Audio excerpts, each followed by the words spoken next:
আসসালামু আলাইকুম। আপনি যদি আলেম হতে চান অথবা আপনার সন্তানকে যদি আলেম বানাতে চান, একটা দোয়া খুব বেশি বেশি পড়বেন, যেটা রসুল সাল্লাল্লাহু সাল্লাম আমাদেরকে শিখিয়েছেন।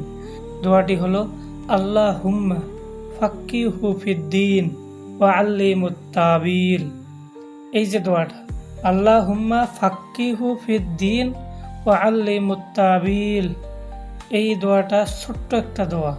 এই দোয়াটা যদি আপনি নিয়মিত আমল করতে পারেন বা অথবা আপনার সন্তানকে আমল করতে বলবেন, দেখবেন আপনি যদি আলেম হতে চান আপনিও পারবেন, অথবা আপনার সন্তানকে যদি বানাতে চান তাহলে এই দোয়াটা পড়ে আপনার সন্তানের মাথায় ফু দিবেন।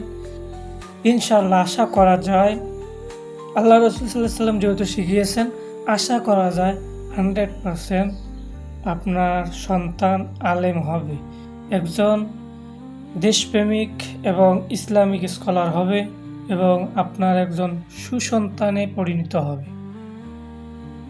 ধন্যবাদ।